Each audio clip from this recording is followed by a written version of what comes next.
The return counter looks harmless. It's not. It's one of the most expensive places in the entire store. Because when you hand that bag over, they're not thinking, "No worries, we'll put it back." They're thinking, "Is this item worth the work, or is it cheaper to make it disappear?" And that single decision is why shopping feels so strange right now. It's why prices feel made up, stores look permanently on sale, and why you can return something and still end up paying for returns anyway, just in a way you never see. In this video, I'll show you where returns actually go, the 5 real destinations, the instant decision that picks one, and the last stop that explains a weird moment a lot of us have had. You open a delivery and it just doesn't feel new. Stay to the end, because once you understand why, you'll never see returns or pricing the same way again. Let's start with the version of reality your brain prefers. You return something, it goes back, someone else buys it, the cycle continues. Clean, simple, almost reassuring. That version used to be closer to true. Back when most shopping happened in person, when people bought one size, when trends moved slower, when stores carried fewer styles, and when a return was a mild annoyance instead of a constant flood, it made sense to restock what came back. But modern returns don't behave like that. They behave like weather. They roll in every day. They spike after weekends. They surge after holidays. They surge after influencer waves. They surge after online drops. They surge after big promotions. And the surge doesn't just create extra bins behind the counter. It changes the entire business model because every return carries cost shoppers never see. Even when the return is free, the system pays shipping twice. It pays for packaging. It pays for scanning. It pays for labor. It pays for storage. It pays for refund processing. It pays for fraud checks. It pays for customer service time. It pays for markdown. Pressure when items come back too late to sell at full price. And if an item is returned in anything less than perfect condition, the cost rises fast. This is where the first important shift happens. Your returned item stops being a shirt. It becomes a math problem. Can it go back out quickly enough to still make money? If not, the store doesn't argue with the shirt. It routes the shirt, and the routing is what nobody sees, because the moment your return drops into a bin, it enters a decision tree. That decision tree isn't built around what's fair or what's ideal, it's built around what is cheapest. And once you accept that, you can predict the 5 places returned clothes go with uncomfortable accuracy. The first destination is the one most people assume is the only one. It gets restocked. If your return is pristine tags attached, packaging intact, no odor, no stains, no makeup marks, no deodorant residue, no stretching, no missing buttons, no missing accessories, then yes, it can go right back into inventory.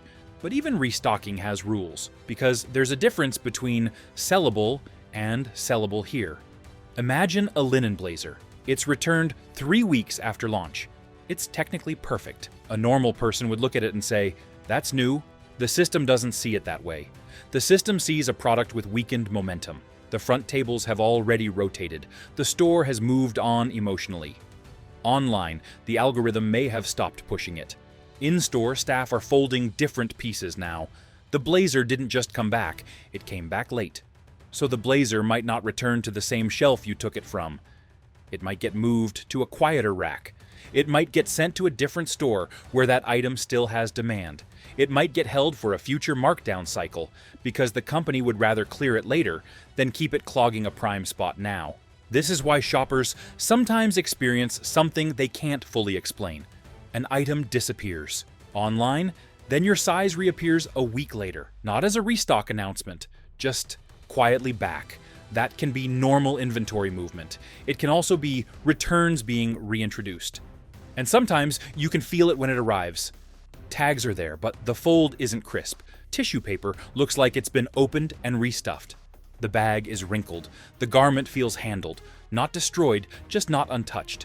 That's not always paranoia. Sometimes it's a return that passed inspection and got sent back out because the alternative was eating the cost. This is the first place returned clothes go, when the item is worth the work. But the next place is where most returns actually get decided. The processing center. If the return doesn't go directly back to the floor, it typically gets sent into a back-of-house system or a centralized return facility. This is where the item becomes a case file, even if no one calls it that. Picture it, a warehouse under bright, flat lights. conveyor belts moving, constantly, plastic bins stacked like walls, workers moving fast, because the volume never slows down. Your dress is one of thousands coming in that day, and it doesn't get a long conversation. It gets triaged, clean or not, tags or not, seasonal or not, damage or not, odor or not, accessories complete or not, packaging intact or not. And then the question that decides everything: is it worth the work? This is where perfectly wearable can still become not worth it. Because if an item sells for $20 and it takes a meaningful slice of that to ship, handle, inspect, rebag, retag, and restock, the margin collapses. Add one minor flaw: missing tags, a tiny mark, light wear, creasing, a faint perfume smell, and suddenly it costs more to save the item than the item will ever earn. That's the part shoppers struggle to accept. Because from a human perspective, the item is fine. But the system isn't built around human logic. It's built around throughput. A return that requires judgment slows throughput. A return that requires cleaning slows throughput. A return that requires repair slows throughput. A return that requires a careful decision slows throughput. So the system learns to choose speed. If you want a phrase that explains modern retail better than almost anything else, it's this: when the system can't decide fast, it reroutes. That reroute takes us to destination 3, secondary channels. This is where retailers send products that are still sellable, but not ideal for their main storefront story. Because brands are not just selling clothing, they're selling a feeling. Full-price stores sell the feeling of newness, freshness, and certainty. They sell the feeling that what you're buying is clean, current, and untouched.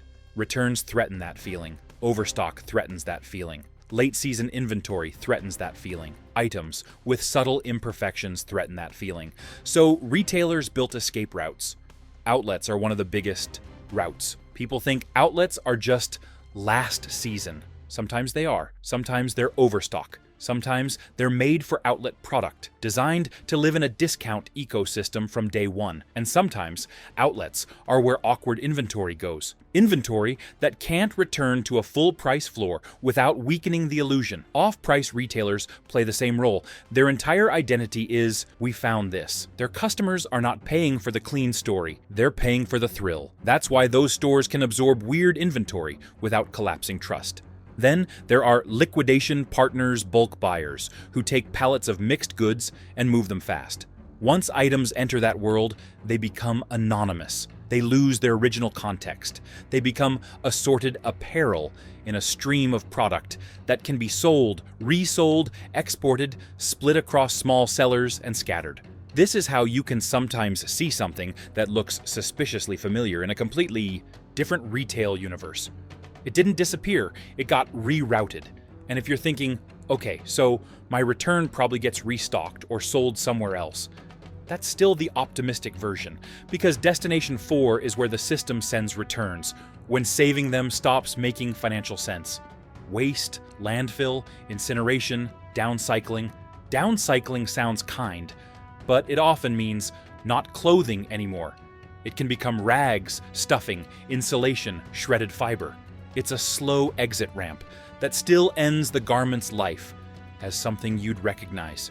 Here's the part that lands like a punch the first time you really accept it. Returned items can become waste even when they're wearable. Not because retailers love destruction, because the system is built around speed, predictability, and margin. Returns disrupt all three. A return is unpredictable in condition, unpredictable in timing, unpredictable in resale potential. It forces the system to pause. Pause is labor. Labor is cost. Cost forces choices. This is also where the simple idea of "they should donate it" runs into reality. Donations require sorting, packaging, logistics, partnerships, compliance. Charities have limited capacity, and a lot of fast fashion returns are not easy to redistribute at scale, especially when the volume is relentless. Some returns do get donated. Some get rerouted to textile programs, but enough become waste to matter. Because for certain items, at certain price points, at certain times of year, it is cheaper to destroy than to process. If that feels insane, it's because the system isn't designed to maximize garment life. It's designed to maximize flow, and flow is the enemy of slow decisions. Now, Destination 5 is the one that makes people squint at their packages. Reinsertion as new. Not in a conspiracy way, in a systems way. Modern retail is full of rebagged, retagged, repacked product being sold again. Returns that passed inspection, items that were opened and reclosed, merchandise that was handled, tried on, and sent back out because it met a standard that is more about saleability than purity. This is the part that explains the quiet moment a lot of shoppers have experienced but rarely talk about. You open a box, you pull out the item, tags are attached. Technically new, and still, something feels slightly off. Not dirty, not obviously used, just not crisp, not untouched, like it has already been through a small chapter. This is where that feeling starts to make sense. Because new has become a label, not a guarantee. And now we get to the bigger point that makes this topic matter beyond curiosity. Returns don't just affect the fate of one shirt. Returns reshape pricing, promos, and quality across the entire industry. If you've ever wondered why stores seem permanently on sale, returns are part of the reason. If you've ever wondered why list prices feel inflated, returns are part of the reason. If you've ever wondered why quality feels inconsistent, returns are part of the reason. When return rates rise, retailers compensate. Not because they're trying to punish you, but because the model demands it. They inflate list prices to absorb expected losses. They build markdown cycles into pricing because inventory must move fast. They push more promotions because holding stock becomes risky when so much can come back. They cut costs in ways shoppers experience as thinner fabric, weaker seams, less consistent construction. They engineer urgency because urgency reduces hesitation, and hesitation increases returns. This is why retailers often fear returns more than theft. Theft is a loss you can count. Returns are a loss that multiplies. Shipping out, shipping back, labor, refunds, processing, inventory distortion, markdown pressure, fraud, items that can't be resold, items that come back too late, items that come back almost new, and therefore complicated. And returns are contagious. The easier returns become, the more people shop as if buying is temporary. People order more. They try more. They overbuy. They send half back. The system floods. Then the system responds by pushing the levers harder, louder promos, tighter urgency, more today only. More limited stock signals, more psychological pressure designed to stop you from thinking too long. That's why shopping feels exhausting now. You're not just choosing clothes, you're trying to read a system that is constantly trying to reduce your hesitation. Quick question. What's the last thing you returned? Don't name the brand, just the item. Because if you said shoes, you already know what's coming. Shoes are almost impossible to return perfectly. A single try-on can scuff a sole. Packaging gets torn, laces get rethreaded. A shoe can be new and still downgraded fast. If you said white items, you already know what's coming. White pieces pick up tiny marks that a shopper might not notice under warm store lighting, but a processing center will catch under bright, flat warehouse lights. If you said structured garments coats, blazers, those crease, lose crispness, and become harder to resell at full price the moment they've been handled. And if you said cheap basics or trend pieces, the economics get brutal. At lower prices, the threshold for worth the work becomes much higher. A small flaw can flip the decision instantly. So, even when your return feels harmless, it's entering a system where tiny details decide whether it gets a second life, a reroute, or a dead end. Now here's the deeper twist that connects everything. Brands design around returns now. They expect you to order multiple sizes. They expect impulsive buying. They expect refunds. So they build supply chains and pricing models that can tolerate it, which usually means building everything to move faster, cheaper, and with less room for careful refinement. That speed is why consistency gets shaky. When garments are produced at high velocity, small variations show up more often. When products are priced and built with the assumption they might come back, longevity becomes less central than turnover. Entire life cycles collapse into weeks. Shipped, bought, returned, scanned, rerouted, marked down. Clothing becomes churn. And a churn system cannot survive on occasional sales. It survives on constant price motion, constant incentives, constant urgency, because those things keep inventory from piling up while returns keep coming back. So here's the simplest way to remember where returned clothes go. They go wherever it's cheapest for the system to send them. If they're pristine and current, they get restocked. If they're uncertain, they get triaged. If they're awkward for the full-price story, they get routed into secondary channels. If they cost too much to recover, they become liquidation or waste. And if the system can reinsert them without harming trust, they get sold again.